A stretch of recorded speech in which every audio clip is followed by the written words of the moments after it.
Assalamualaikum warahmatullahi wabarakatuh. Selamat datang kembali di channel Kode Explorer Diary. Di dalam seri video kali ini, kita akan membahas tentang database setup, yang dimana di sini saya menggunakan database PostgreSQL, tapi dijalankan melalui Docker. Pertama, kita akan membuat sebuah file bernama docker compose YML. Lalu kita siapkan database-nya. Untuk kode Docker Compose-nya mungkin teman-teman boleh copy saja langsung dari link Google Drive yang saya berikan.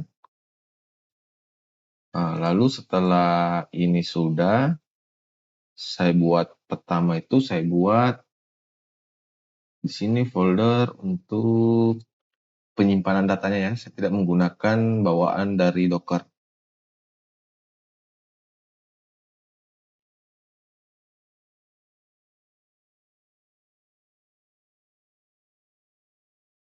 Lalu di dalamnya lagi saya buat directory lagi bernama Postgres Data. Jadi sesuaikan path dari Postgres datanya untuk dikaitkan dengan data PostgreSQL dari Docker-nya. Jadi data dari ini itu akan sama di dalam Postgres datanya. Oke, setelah selesai kita coba. Pertama kali teman-teman buka Docker ya. Pertama kali itu install Docker di laptopnya atau di komputernya masing-masing.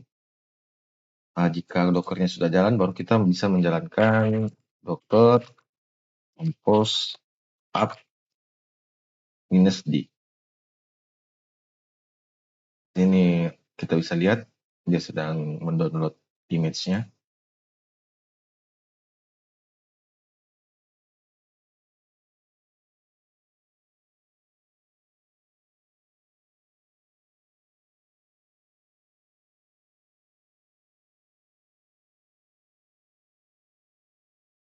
Oke, setelah Docker-nya sudah jalan, Docker database-nya ya, kita bisa melanjutkan menginstal pertama kali itu package yang namanya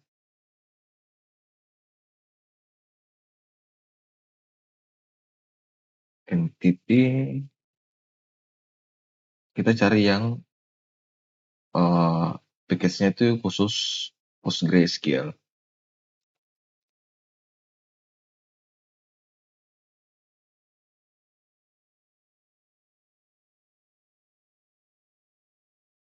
Oh iya.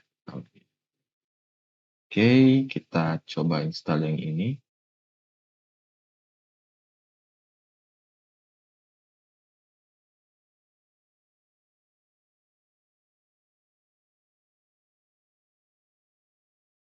Oh ya, ini versinya versi 10 yang diartikan oleh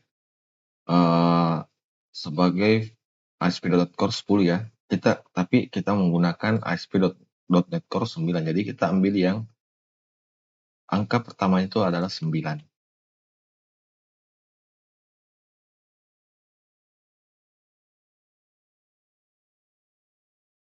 Oke, setelah terinstall, kita boleh mencoba untuk membuat satu directory lagi yang bernama database. Jadi di sini tersimpan kode terkait dengan skema database kita. Pertama-tama sebelum kita membuat kode untuk konfigurasi database-nya, langkah baiknya kita menentukan koneksi Postgre-nya. Ini koneksi string, database, lalu teman-teman bisa ikuti ya.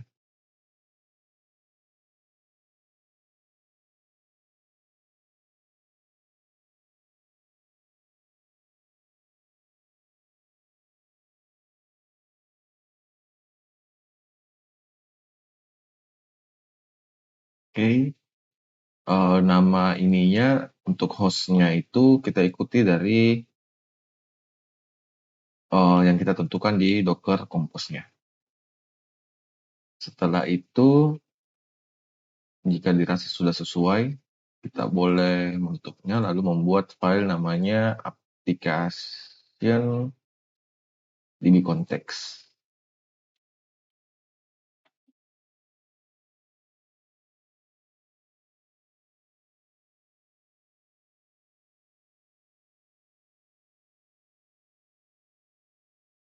Oke, oke, kita membuat primary constructor-nya dulu.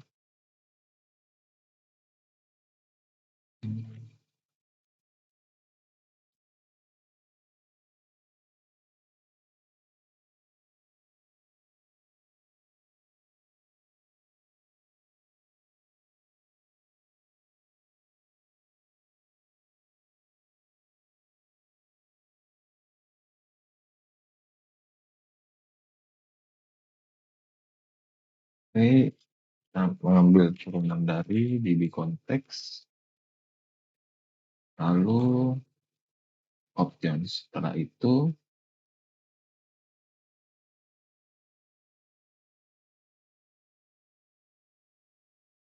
kita mengambil dari metode turunan dari dbcontext-nya. Nah, ini dalam ide reader dia sudah mengasih opsi bahwa metode yang disediakan itu untuk dapat diperluas metodenya override. Arti dari override itu artinya dia ini ya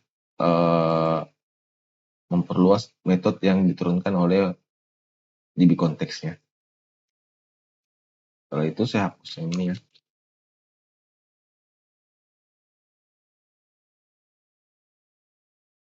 Ini saya menggunakan skema.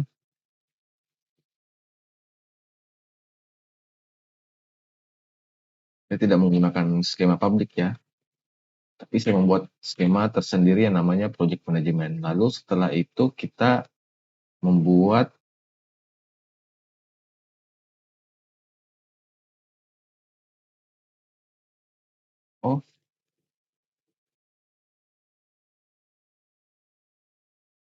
jadi kegunaan kode ini untuk yang dimana setiap kita membuat sebuah entity atau model, kita tidak harus eksplisit menyebutkannya satu-satu di dalam model creating. Jadi kita lebih secara otomatis ya, dia akan mencoba otomatis apapun yang terkait dengan aplikasi DB Context, maka dia akan otomatis membuatnya juga. Setelah itu untuk ini saya mungkin lebih memilih membuatkannya kelas lagi yang bernama skema. Sini saya membuatnya jadi static.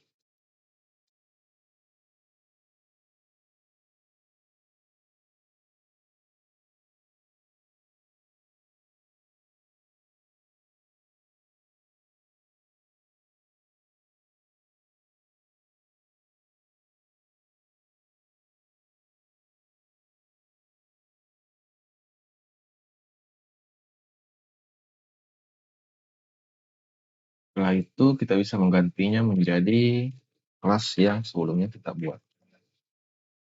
Oke.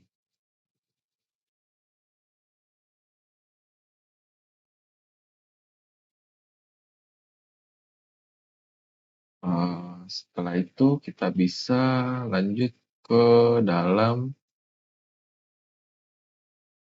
Setelah itu saya akan membuat directory baru yang bernama di dalam folder database ya, yang bernama configuration. Di dalam folder konfigurasi ini kita akan menentukan seperti jumlah kolomnya berapa, relasinya antar tabelnya seperti apa.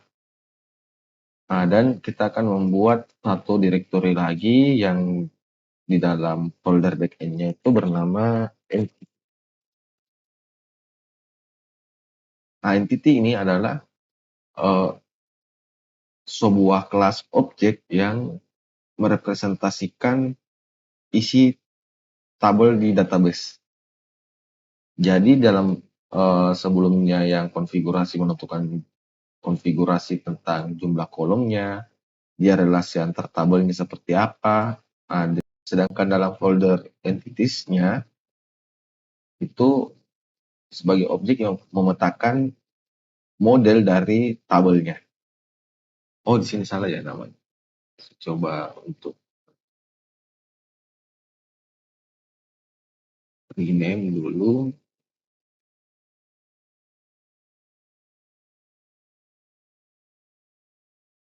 Kelebihan.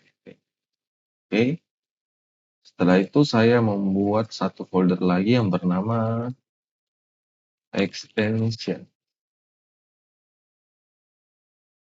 Di dalam folder extension ini kita akan menerapkan atau mengimplementasikan apa saja yang kita tambahkan dalam aplikasi kita. Semisal saya tambahkan service extension, oke, kita jadikan static, lalu ini saya ubah menjadi internal ya. Internal itu maksudnya digunakan dalam program DLL backend-nya saja. Dia tidak boleh dipublish keluar.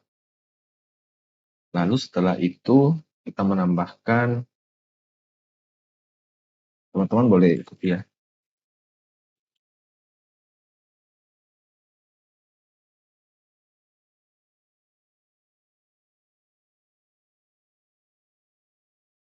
Nah, ini menjadi this.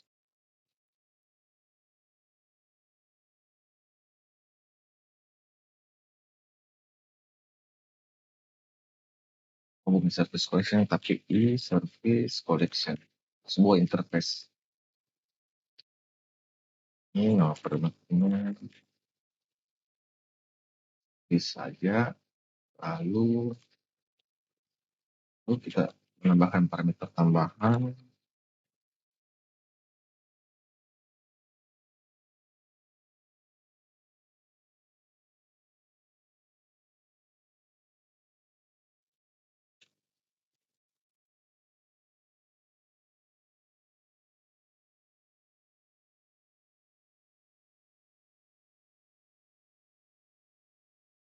Nah, jadi konfigurasi get connection string ini kita dia otomatis mengarahkan ke dalam sini di app settings development. Anda otomatis akan mengambil isi nilainya. Setelah itu kita akan menerapkan aplikasi DB Context yang sebelumnya kita buat.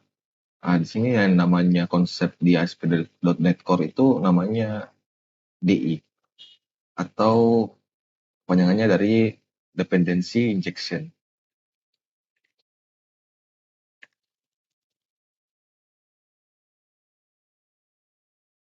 Oke, setelah itu kita membuat functionnya.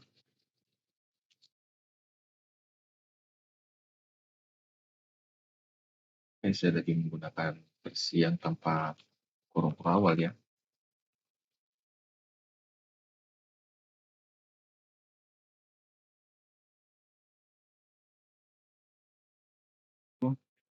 Kita memasukkan connection stringnya, lalu kita membuat parameter kedua.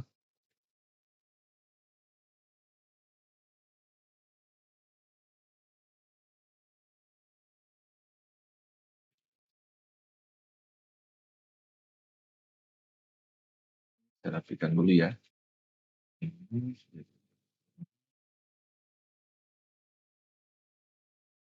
agar lebih mudah dibaca ya.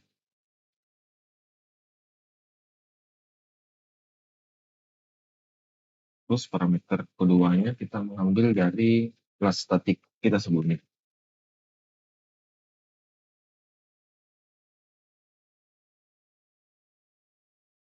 Dan setelah itu kita menambahkan Oh, saya lupa ini ya tambahkan. Ada satu lagi yang perlu saya tambahkan package-nya yang itu naming naming convention yang artinya dia membuat tabel yang akan kita buat itu nama tabelnya atau kolomnya itu dia camel case.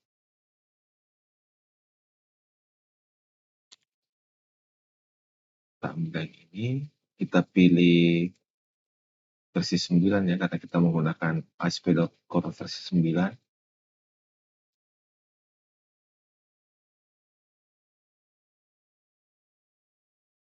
Setelah kita tambahkan, kita boleh use.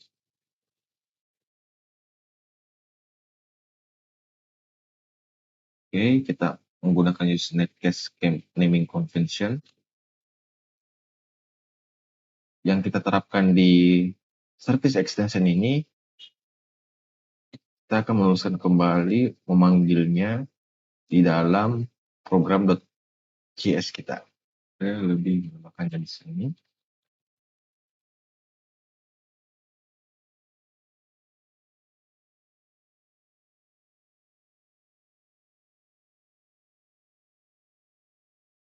Kita memasukkan parameter konfigurasinya. Oke. Nah, artinya kita memanggil sebelumnya aplikasi DB Context yang sudah kita inject ke dalam program kita. Kita menggunakan parameter this, ini artinya parameter extension, agar kita bisa langsung dengan mudah memanggilnya.